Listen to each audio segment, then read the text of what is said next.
দুনিয়াতে মা বাবা সন্তানরে কত সুখ শান্তিতে রাখা যায়। শীতকালে একটা সন্তান কষ্ট পাবে, কোনো বাবা চায় না, মা চায় না। অথচ আমরা আমাদের বাবাকে 3টা পাতলা কাপড়ে ওই প্রচন্ড ঠান্ডা মাটির নিচে রেখে আসি। আপনি আজকে মারা গেলে আমার আপনার সাথে এলাকাবাসী এটাই করবে। এটাই চূড়ান্ত সত্য কথা।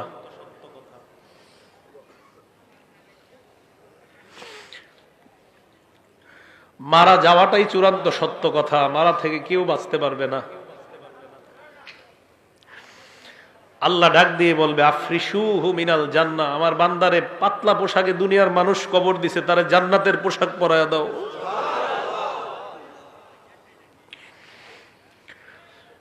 কে জানে আমার আপনার নসিবে এই পোশাক আছে কিনা।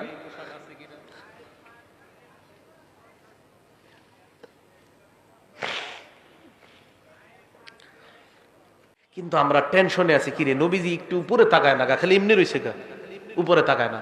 এভাবে সাহাবা বলেন, ফারফা রাসাহু, হঠাৎ আল্লাহর নবী উপরে মাথা উঠাইলেন। আমরা নবীর দিকে এক দৃষ্টিতে এইভাবে তাকায় রইলাম। মাথা উঠানোর পর কবরের দিকে আল্লাহর নবী তাকাইলেন, তাকায় বললেন, এ সাহাবাদের দল, ইস্তাইযু বিল্লাহি মিন আযাবিল কবরি মাররাতাইনি আও সালাসা। সাহাবাদের দিকে তাকায় বললেন, তোমরা এই কবর থেকে, আল্লাহর কাছে কবরের আযাব থেকে পানাহ চাও। এই কথাটা নবী 2 বার অথবা 3 বার বললেন। সাহাবাদেরকে আল্লাহর নবী কেন বললেন? কারণ কবর এমন একটা ভয়ঙ্কর জায়গা। কবর আমাকে, আপনাকে, আমাদের সকলকে প্রত্যেকদিন ডাক দিয়ে বলে, আনা বাইতুল গুরবা, আমি কিন্তু অপরিচিত ঘর, আমার কাছে আসার আগে চিন্তা ভাবনা করে আসবা। আনা বাইতুল ওয়াহদা, আমি একা থাকার ঘর, আমার কাছে আসার আগে চিন্তা ভাবনা করে আসবা। আনা বাইতুদ দুদ, আমি পোকামাকড়ের ঘর, আমার কাছে আসার আগে চিন্তা ভাবনা করে আসবা। আনা বাইতুত তুরাব, আমি মাটির ঘর, আমার কাছে আসার আগে চিন্তা ভাবনা করে আসবা। মুসলমান মাটির উপর যখন একটা দৌড় দেন, সাবধানে দৌড় দিবেন। এক বর্ণনায় পাওয়া যায়, জমিনের উপর যারা জোরে জোরে চলে, হতে পারে এর কারণে কবর তার সাথে ভয়ঙ্কর আচরণ করবে। কবর বলবে, আমার পিঠের উপর বড় ধম্ব বরে তুমি চলেছিলা, আজকে আমি কবরের আচরণ তুমি লক্ষ্য করতে পারবা। এক বর্ণনায় কবর এমন চাপ দিবে, চাপ দেওয়ার পর আপনার 2 পাশের সিনার হাড্ডিগুলা একটা আরেকটার মধ্যে ঢুকে যাবে। নবী বলেন, কবর থেকে তোমরা পানাহ চাও, কবরের আযাব থেকে পানাহ চাও। কথাটা নবী 2 বার অথবা 3 বার বললেন। এবার আল্লাহর নবী কয়, জানোনি কেন? ফাইন্নাল আবদাল মুমিনা ইযা কানা ফি ইনকিতাইম মিনাদ দুনিয়া ওয়া ইকবালিম মিনাল আখিরাহ।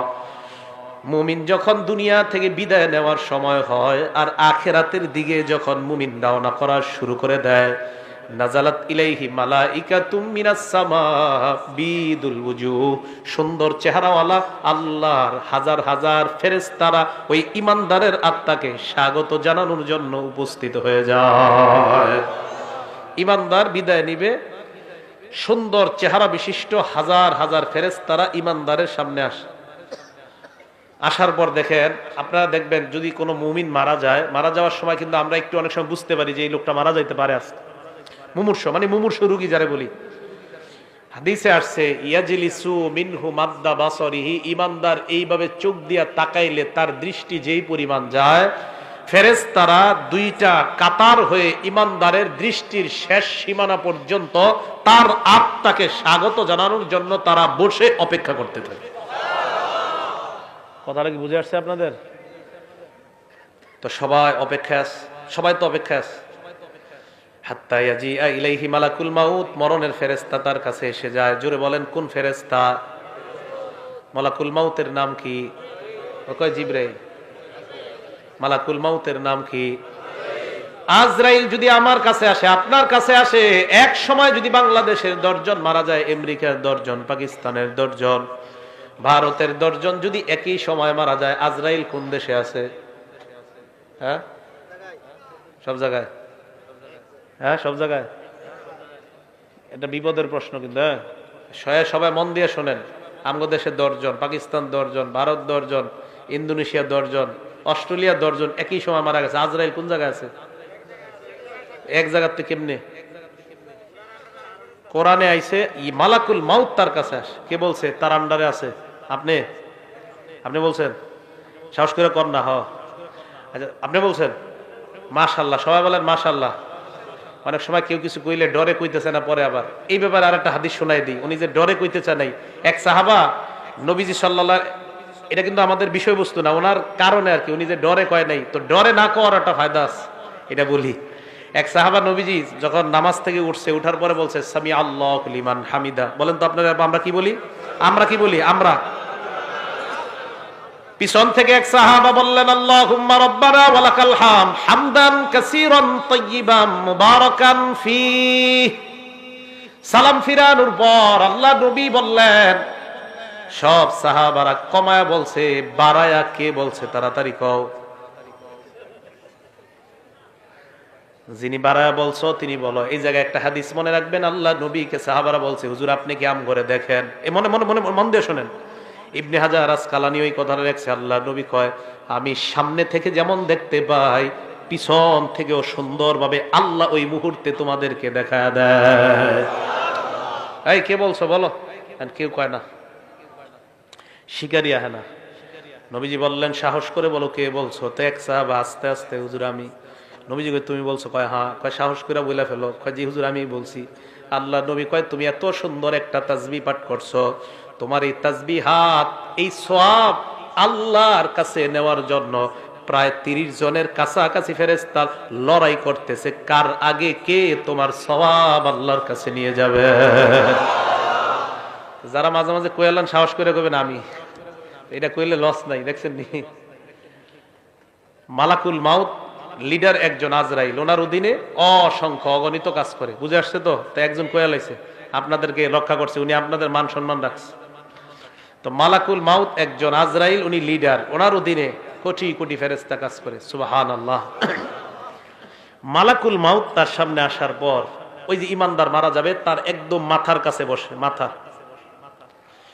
মাথার কাছে বসার পর ইমানদারকে ডাক দেয়, ইয়াতুহান নাফসুল হামিদা, হে প্রশংসনীয় আত্মা। সুবহানাল্লাহ। উখরুজি, তুমি বের হও, ইলা রব্বিন রাদিন আনকি গায়রি গদবান, তুমি এমন রবের দিকে বের হও যে রব তোমার উপর সন্তুষ্ট, তিনি তোমার উপর অসন্তুষ্ট না। তাড়াতাড়ি তুমি বের হও। হাদিসে আসছে ইলা রব্বিন রাদিন আনকি গায়রি গদবান ওয়া মাগফিরাতিম মিনাল্লাহ। ওই নফসটাকে মালাকুল মাউত বের করতে করতে কয় সুসংবাদ নিয়ে নাও, আল্লাহ তোমার জিন্দেগীর সব গুনাহগুলো মাফ করে দিয়েছে। আসো আসো। ইমানদারের আত্মাটা যখন বের করার পর মালাকুল মাউত আত্মাটা তার হাতের মধ্যে চোখের পলক পরিমাণও রাখতে পারে না। মালাকুল মাউত চায় আত্মাটা, ইমানদারের আত্মাটা আমি কারো কাছে দিব না, কিন্তু ইমানদারের সামনে হাজার হাজার ফেরেশতারা কয় আত্মা আমাদের কাছে দিয়ে দেন। আহারে ইমানদারের আত্মা নিয়ে কারাকারি লেগে যায়। কে ইমানদারের আত্মাটা নিবে এই নিয়ে কারাকারি লেগে যায়।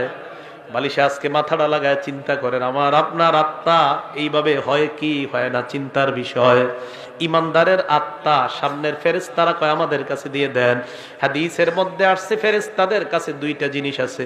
এক নাম্বার মাহুম কাফরুম মিন আকফানিল জান্নাহ, জান্নাতের কাফনের কাফর বিছায়া কয় ও মালাকুল মাউত, ইমানদারের আত্মাটা এই জান্নাতের কাফনের কাপড়ের মধ্যে দিয়ে দেন। জান্নাতের কাফনের কাপড়। মুসনাদে আহমদ হাদিস নাম্বার 18,557 নম্বর হাদিস। আবু দাউদ হাদিসটা সংক্ষেপে আসছে। এই হাদিসের মান সহিহ। সহিহুল জামেও আসছে। নাসিরউদ্দিন আলবানী যে কিতাব লেখছে ওখানে আসছে। তাতে আহলে হাদিস ভাইরাও এই হাদিস নিতে পারেন, টেনশনের কিছু নেই। তো রাসূল করিম সাল্লাল্লাহু আলাইহি ওয়াসাল্লাম বলেন মালাকুল মাউত যারা সামনে যে ফেরেশতারা হাজার হাজার, তারা জান্নাতের কাফনের কাপড়টা বিছায় কয় আত্মাটা এই জায়গায় দাও।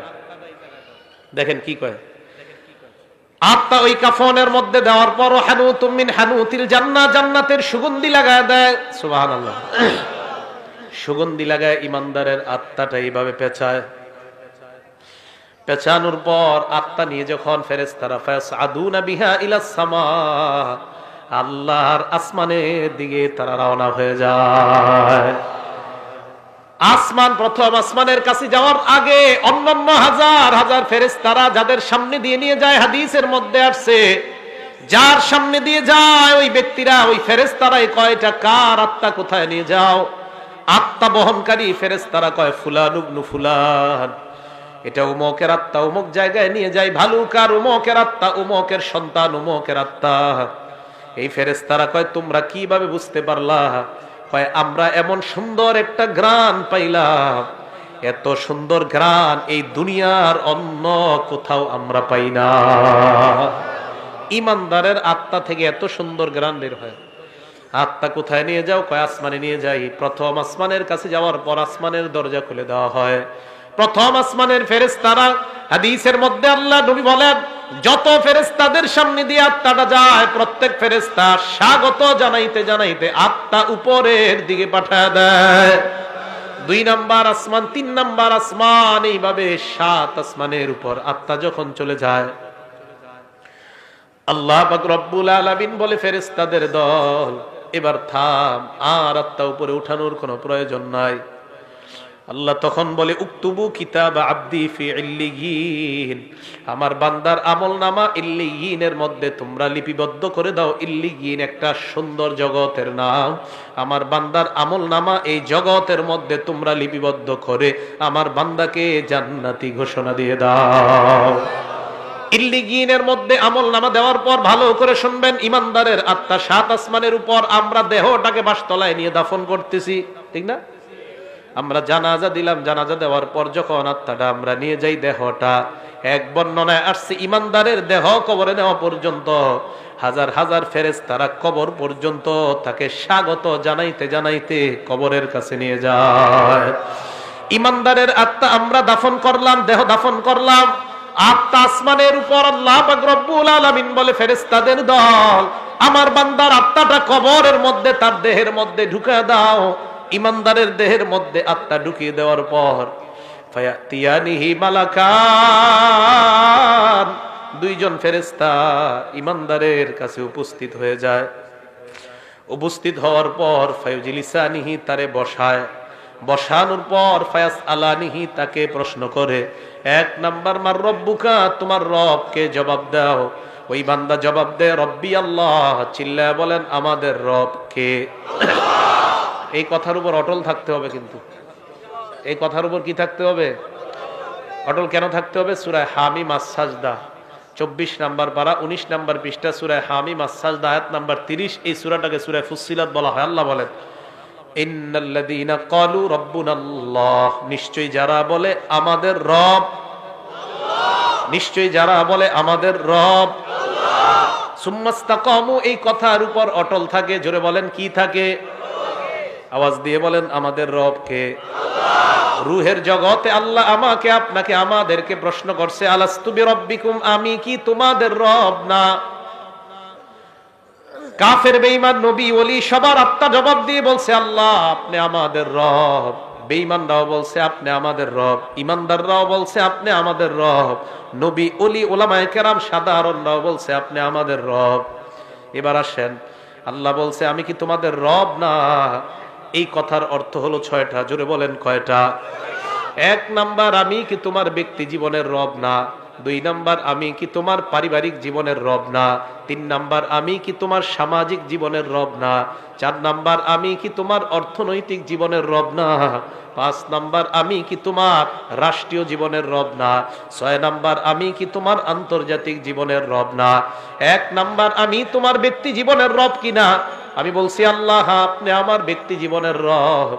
তাহলে ব্যক্তি জীবনে তুমি নামাজ কায়েম যদি করো, হক ভাবে চলো, তাহলে ব্যক্তি জীবনে আমাকে তুমি রক্ষা করলা।